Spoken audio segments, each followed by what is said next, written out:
ازيكم يا اصحابي. النهارده هنعمل مع بعض كيكه التايجر السيومي. طريقتها سهله جدا وكمان شكلها خرافه. تستحق بجد التجربه. شكلها زي ما احنا شايفين، الالوان كده متداخله فيها. يلا بينا نشوف احنا عملنا كيكه التايجر ازاي مع بعض.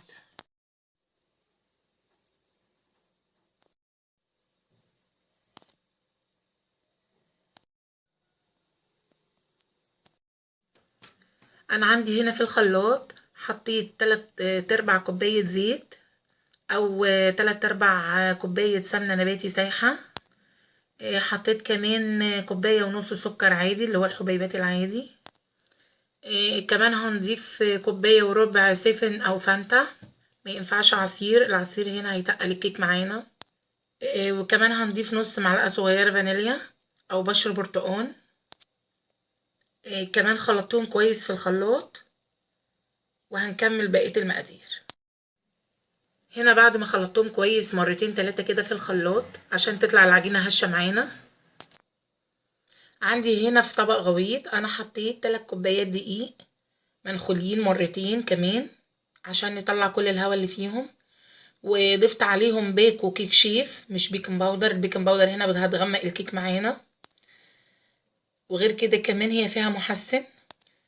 وضفت كمان رشة ملح. قلبتهم كده بالمضرب السلك زي ما احنا شايفين. ضفت الخليط اللي انا عملته في الخلاط، ضفته عليه. الصورة كده واضحة. حطينا هنا كمان معلقتين كبار خل، ما نقلقش ونقول الخل هيعمل ريحة، لأ. الخل كمان يعتبر محسن. زي ما قلنا احنا مش عايزين العجينة سايلة قوي مننا. وكمان احنا هنقلب في اتجاه واحد، ما ينفعش نعمل في كذا اتجاه عشان ما نخرجش الهواء اللي موجود. هنا انا قسمت العجينة 2، حطيت نصها في طبق وخليت في طبق تاني نفس الكمية. ضفت عليهم معلقتين كبار كاكاو خام زي ما احنا شايفين كده. بنقلب كويس جدا، بنقلب كده كويس جدا. شايفين سمك العجينة عامل ازاي؟ احنا عايزين نفس الكثافة بتاعت العجين كده عشان الشكل عندنا يبقى زي ما احنا عايزين، والشكل ما يتلخبطش عندنا. لو العجينة خفيفة الشكل كله هيتلخبط. طبعا عشان حطينا كاكاو، اللي فيها الكاكاو تخنت اكتر، تمام، كثافتها بقت اكتر. فبنعمل ايه؟ بنزود لا اما سيفن اب عليها، لا اما ازود معلقتين كبار سيفن اب، لا اما ازود التانية لو البيضة اللي في الفانيليا خفيفة شوية ممكن ازود كمان معلقة دقيق، معلقة دقيق كبيرة، واقلبها كويس جدا. انا هنا عندي صينية مقاس 20 22. انت لو عملتيها في اكبر من كده مش هتطلع عالية منك. حطيت فيها ورقة زبدة، تمام. انت لو مش عندك ورقة زبدة عادي ادهنيها بالزيت وكل الجوانب عادي. خليط الكيك معانا لازم يبقى شوية تقيل، ما يبقى سائل قوي عشان الشكل يطلع عندنا مظبوط. زي ما احنا شايفين حطينا كده معلقة، احنا ممكن نحط بالكبشة، بس انا فضلت ان انا احط بالمعلقة عشان تبقى الوان كتير ومتداخلة، تمام. هحط بقى زي ما احنا شايفين كده في النص بالظبط، احط عجينة بني، تمام، تبقى بالشكل كده معانا ما تطلعش خارج النص خالص. هنا انا حطيت عجينة من البيضة اللي هي بالفانيليا، الصورة كده واضحة. حطينا هنا من العجينة البني زي ما احنا شايفين في النص بالظبط. نحاول بقدر الامكان اللي هي ما تبقى سايلة زي ما قلنا كده، تمام. الصورة واضحة. فين كده الصورة واضحة لينا، عشان كان في ناس بتسألني بيقولوا لي انت كنت عاملاها قبل كده ازاي، تمام.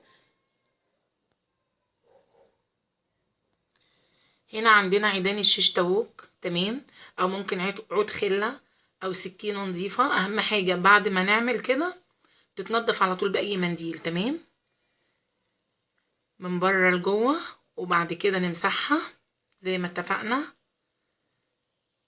شايفين الشكل جميل ازاي، عملت زي وردة. الشكل واضح جدا في الرسمة. وكمان بعد ما بتتقطع، بعد ما تستوي بتتقطع كمان الشكل بيبان كمان فيها قوي، مش محتاج اي تزيين خالص. نقدر دي كمان نعملها لراس السنة او لاي مناسبة عندنا من غير اي تزيين خالص. هندخلها هنا الفرن على درجة حرارة 180، هنحطها على الشبكة.